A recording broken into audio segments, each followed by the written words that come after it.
What is going on, Babylonians? It's me, Songs of Raids, and today I'm bringing you one of the first videos to do with the game of Evil West. Now, if you remember a little while back, we did do a breakdown of the trailer, and now we've had some early access into the game of Evil West. We've managed to be able to get a little bit into the story, to be able to have a look into the proper progression when it comes to the perk trees, and there will be other guides coming when it comes to the weapons, because these do get unlocked as time goes on throughout the campaign, so you don't get to know all these straight away, but giving you that information in guides going forward will help you to be able to make the right choices when it comes to spending all of your cash. But the idea behind this guide is to be able to know what points you're going to be dropping all of those perk points into, because it doesn't seem like we can get every single one of them in the game. So when it comes to making your character, when it comes to making your rentier, when it comes to making your build, you kind of want to know where you want to be able to put all those perk points. Otherwise, you're going to spend a lot of the time of the game redoing it, restarting them all over again, and unfortunately in this current system it does reset all of your perk points as well as all of your upgrades into your gun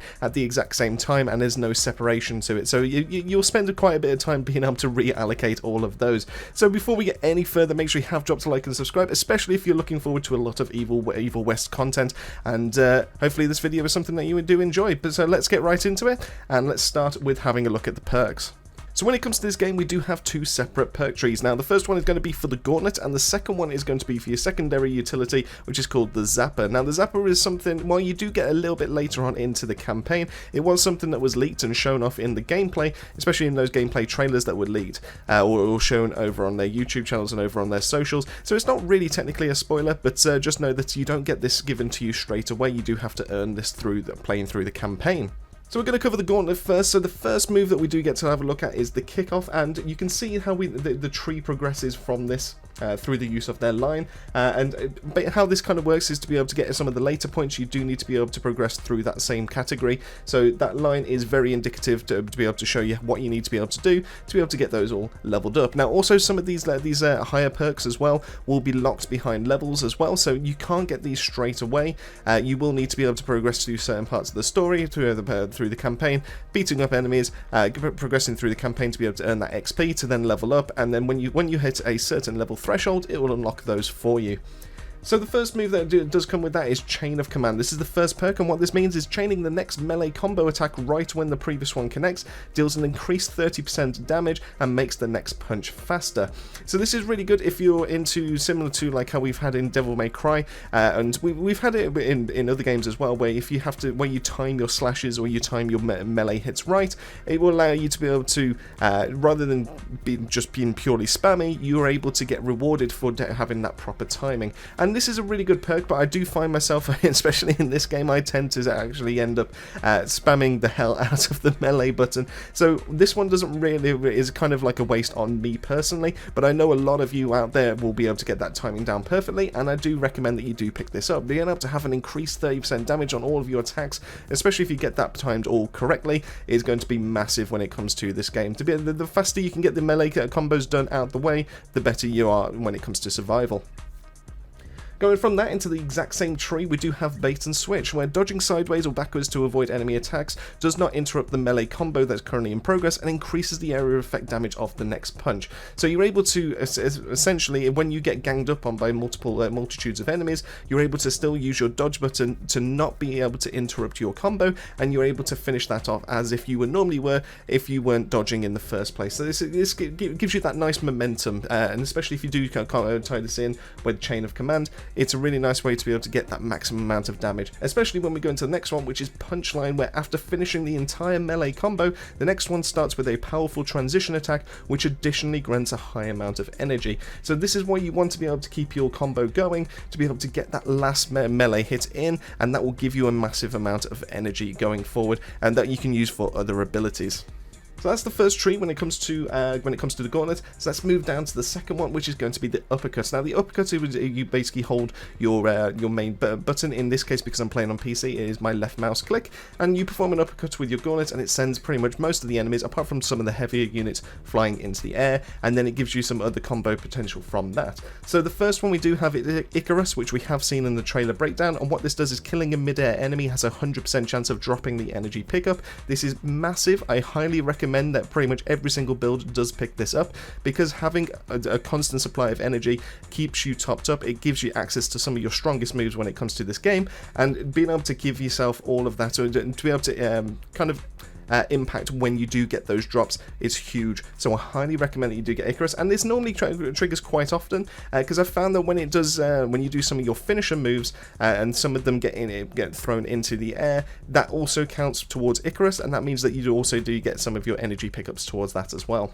Moving on from there, we do have Touchdown, which requires 2 bars of your energy resource, which is why it's important that you do get these stacked up as much as possible.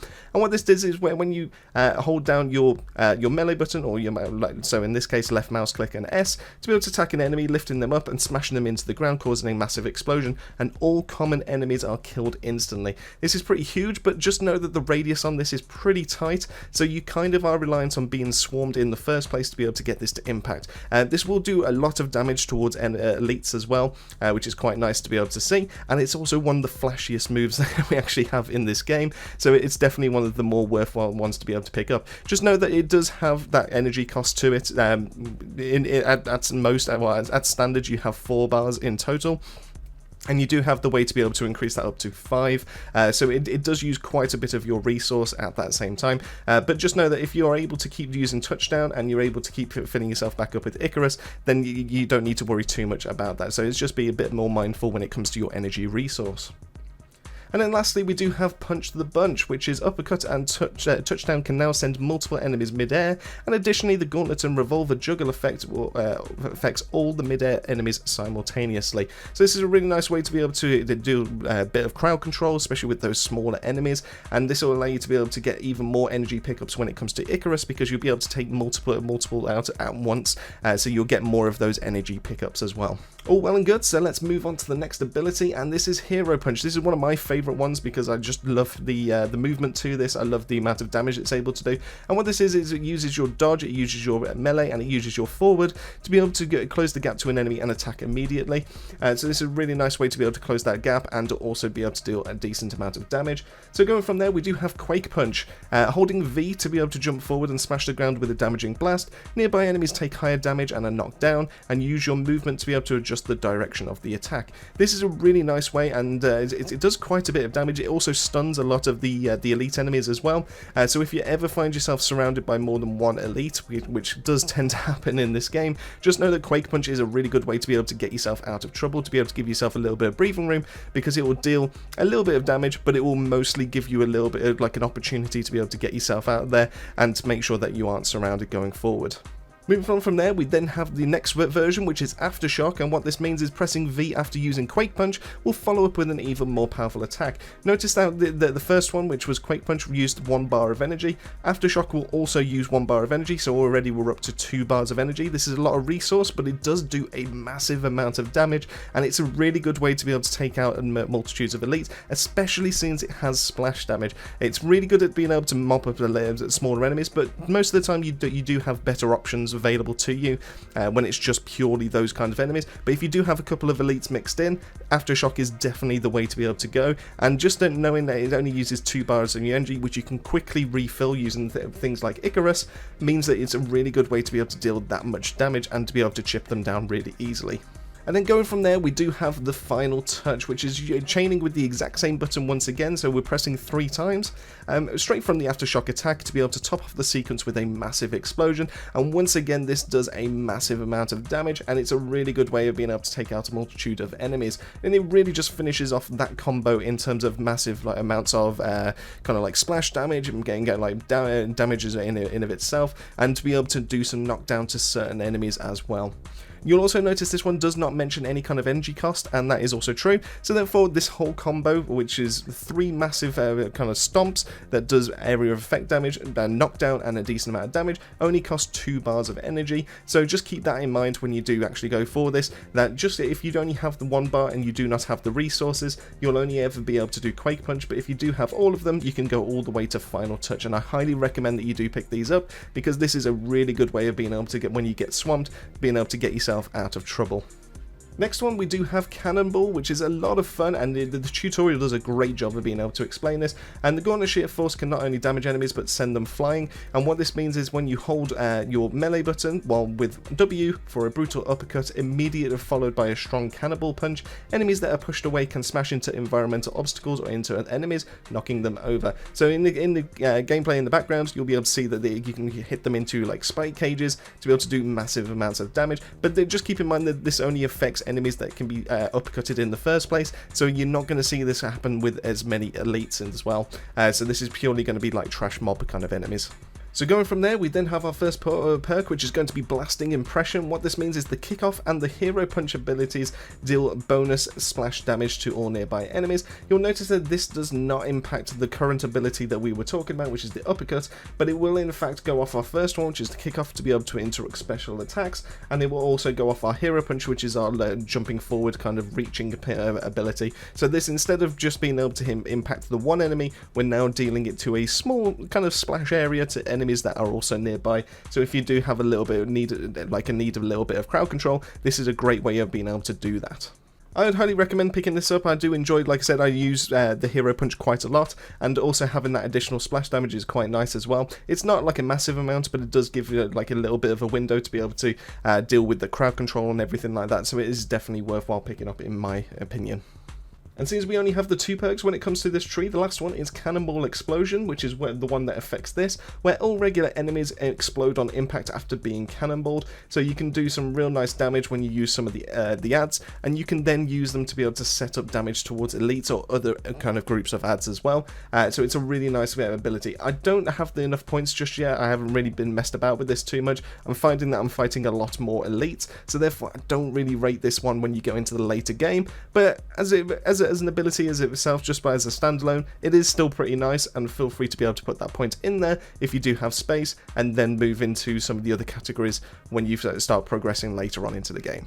And then the last tree is pretty much going to be your utility. This is going to be like your standard, like kind of like odds and ends, but things that don't really go with anything else. So the first one we do have is Pump Jack. Dealing damage with the Gauntlet reduces the cooldown of your healing dispenser. 100% this is worthwhile going straight for, because this is going to be your main way of being able to keep yourself alive through a lot of those hairier fights and situations, and it rewards you for being up close and personal and dealing damage and using your melee abilities. So therefore I highly recommend that you do grab this whenever you can, and probably make this your first one to be able to go for, so you do have that survivability option as quickly as possible to be able to get yourself out of a pinch. Next from there, we do have On the Spot, where hitting an enemy's weak point has a 15% chance to drop a health pickup. Not a bad shout, but it's probably better to have this going forward into the rest of the tree, because this one is definitely one of the weaker ones to be able to look at. I probably would have recommended that this got buffed a little bit. I feel like 15% isn't too much, but I can kind of see what they were going for. But like I said, you kind of need this one to be able to progress further into the tree, and some of these are definitely going to be worth it, depending on how your experience is when it comes to Evil West and its difficulty ability. So next up, we do have Vital Superpowers, which increases your maximum health by 15%. Once again, this is a really nice perk to be able to get for. I just can't justify dropping those perk points just yet to be able to go into On the Spot. And it's basically contributing 2 perk points to be able to get myself 15% health, and I'd rather put that in other places as it currently stands, but that's just purely for me and how my current build is going. So feel free to be able to pick this up. It's still a very nice bonus to be able to get. And then lastly, for the Gauntlet, we've got Death Defied, which is receiving the lethal damage doesn't cause death. Instead, it heals to 25% of maximum health and grants a 3-second invulnerability, shoving nearby enemies away. This ability does not reset until you die though, so just keep that in mind, that even if you die in like a couple levels ago, even when you go all the way forward, it won't reset. You will basically have to kill yourself a little bit. You will have to die to be able to do it and continue to then get this ability back. This is still quite nice. It's like almost like a really nice helping hand, especially in some of those boss fights. But you know, I feel like I need to contribute to the difficulty level. It's not really one for me. I just don't find that it's too useful to be able to invest into the whole tree. But if you do have some perk points left over, feel free to be able to go for this. Is definitely not a bad shout whatsoever. But it is just not as my enjoyment. I haven't picked it up. Now you'll notice that we do have some perk points down the bottom. These are all hidden, these are all secret perks to be able to go find, and I will be doing a separate video on those once I've got all of those discovered. I just need to be able to go out and find them, and I will do a video showing how you be able to unlock all of those chests, but also at the same time what each one of those does, so we'll just keep your eyes peeled for that in the near future. Alright, so shifting from there, we do have the Zapper, and the Zapper tree is all about electrocution, and the reason why is because this goes into some of your fancy combos, and this allows you to be able to do some really nice combos without getting worried about getting hit. Now, the electrocution status, I won't go into too much detail because that is something that it does get explained by the game when you pick up the Zapper, but just know that you kind of want to be able to get as many enemies in the electrocuted status as much as possible, because this allows you to be able to stack up your healing as fast as possible. This allows you to be able to get some of your abilities back faster because you're dealing melee damage. It's just really nice status to be able to have, and it just means that you don't have to worry too much about any kind of incoming damage your way. So the first thing we need to have a look at is the E combo, which is when you get in the electrocuted status, keep pressing your melee button to be able to deal fast melee attacks to the nearest enemy. It's a really nice way to be able to take some enemies out. It allows you to be able to whittle their health down really quickly, and I highly recommend that you do this as much as possible. But if we're going to have a look into the perks, then we do have Short Circuit. Killing an electrocuted enemy yields an energy pickup. Does not work in supercharged mode. We'll cover supercharged very shortly, but just know that when they're in this electrocuted status, you're able to get even more energy, and it's once again a really good resource to be able to have, so I highly recommend that you do pick this up as early as you can. Once again, you do want to get them in that electrocuted status to be able to deal so much damage to them in the first place.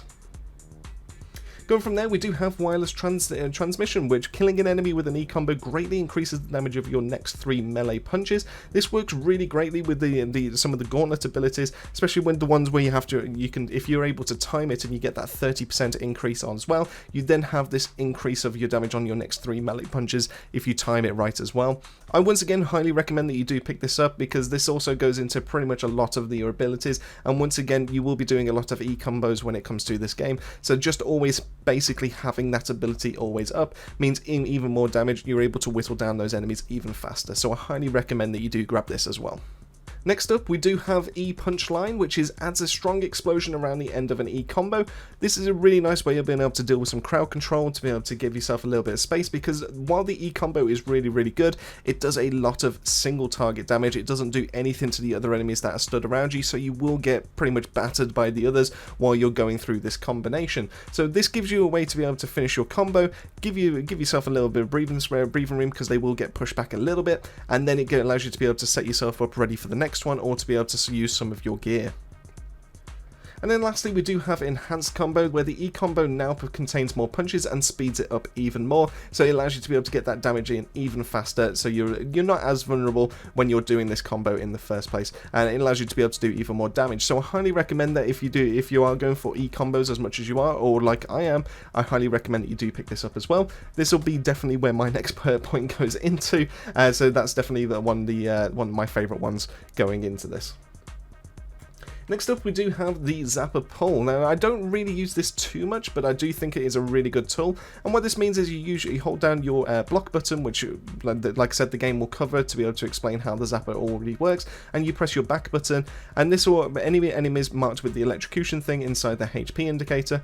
Or what it will do is it will grab them with an electric arc and pull them close. Most enemies become electrocuted upon being pulled. This action can be followed up with the powerful melee E combo, so you can see how this is all kind of being applied. And most near-death enemies can be finished with this action.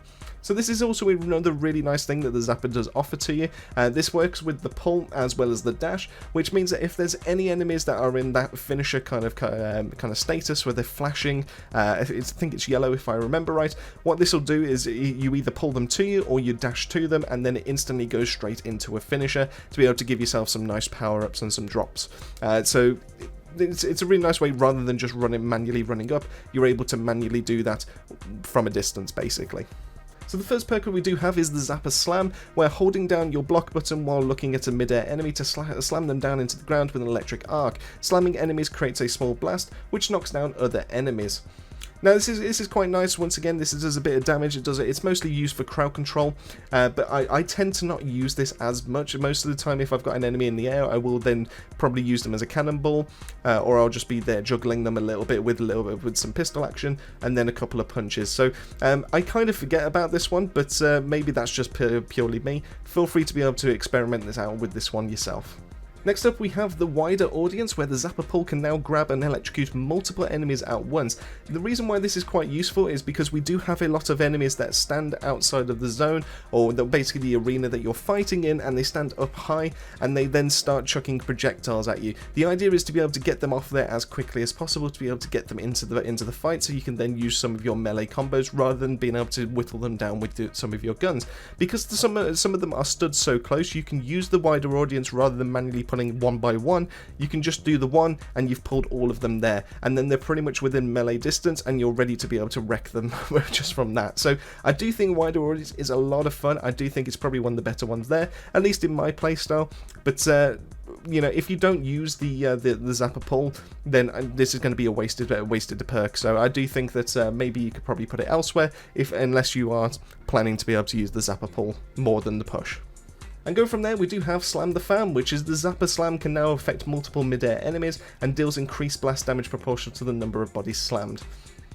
Now you notice this one does use energy as well, and this would also pair really nicely with Icarus, because you do have multiple, well, the idea to be able to have this is multitudes of enemies up in the air to be able to then increase the amount of damage that you will be doing with this ability. Of course, the more enemies that you do have up there, the more damage you will be doing, the more you're able to pretty much destroy, and then that means the more energy drops that you will get from Icarus to be able to power this ability going forward. So I do think this is a really nice ability if you are planning to be able to use this, and especially if you are planning on using Zapper Slam. But personally, like I said, I've kind of forgotten about this. This one just doesn't really fit into my playstyle. So next up we do have the Zapper Dash, and I love this ability. I think this is probably one of the best things in the game, because this gives you a lot of mobility, it gives you a lot of quickness, and it's also probably one of the best ways to be able to put enemies inside the electrocution status. So what this does is it reaches an enemy with the electrocution inside their HP indicator, and with an electric arc and teleports to them. Most enemies become electrocuted upon being dashed to, and then it can be followed up with an E combo. All near-death enemies can be finished with this action. So nice and simple, instead of it being the Zapper pull, instead of pulling them to us, we're going to them. So this means we're always just impacting the one enemy rather than upgrading it to be able to impact more than one enemy at a time. But I do find that the mobility on this gives me a lot of breathing room, so that I'm not always being swarmed. So I do really enjoy this one. Now when you first get into the game, you won't be able to see the perk, or when you first grab the Zapper anyway, you won't be able to see the actual perk points for the next 3 that are going forward, because it requires your Zapper to be able to get upgraded, and that happens throughout the campaign. So when you do get them upgraded, you're able to get special abilities. So if you do want to look away, I will give that a bit of that opportunity right now. But if you have stuck around, in that case, let's get right into it. So the first one we do have is Supercharged Mode, where pressing T on PC will be able to enter Supercharged Mode for 7 seconds, significantly amplifying damage dealt and reducing damage received. Only the Supercharged Gauntlet and the Zapper can be used to attack and shoot in Supercharged Mode, so make your shots count. This does use 3 batteries to be able to enter, but it is 100% worthwhile. This is without doubt some of the best and the most damaging ability that you're going to be able to get in this game, and it's just so simple to be able to activate. It allows you to be able to teleport, it allows you barely get hit when you're in this mode, and it does so much damage, and you basically get like 6 hits on some of the strongest elites, and you whittle them down to almost nothing. It is insane how good this is, and that's why it's important to be able to get as many energy recharges as you can when it comes to building up your character. As if this wasn't good enough already, you can then upgrade this 2 more times. So we do have the Supercharged Blast, where a shockwave will be released upon entering the Supercharged mode, dealing damage to nearby enemies. So this is a kind of, if you do get surrounded and you use this as a panic way, or a panic button, you can then use this to be able to do a little bit of damage, and then go knock them back, ready to be able to activate your Supercharged ability.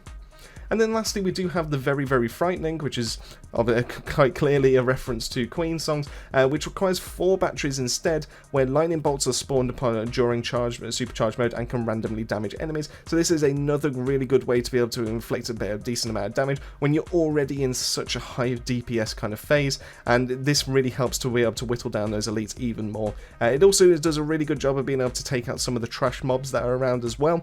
mainly because you won't be using this ability to be able to focus them down. You will be purely hitting those elites, so just having these bolts of lightning come down and being able to take out the ads for you is just really, really nice. And then the last of our abilities, we do have the Zapper block, where pressing the Q button as per standard on PC, or just the block button, when an enemy is just about to hit you, to be able to block the attack and apply electrocution effects, leaving all regular enemies open to damage. Special attacks cannot be blocked, that's why you have the kick ability. So just know this was the standard way to be able to get the electrocution status. This is the first way it promotes you to be able to do it, and then you can increase it even further with a couple of points. So the first one you do get is the projectile block, so with the enemies that are throwing projectiles at you, you can use your shield to be able to destroy those projectiles that are coming your way, but this does not work with bullets and shockwaves, so just keep that in mind. And then going from there, we do have the discharge block, where Zapper block can now affect multiple enemies at the same time from just one single attack that gets hit and thrown at your way. So this once again is a really nice way of being able to do crowd control. Just know that the electrocution status is a great way to be able to stun multiple enemies, so when you do get hit, you are stunning more than one, so it's a really nice way to be able to give yourself a nice breather.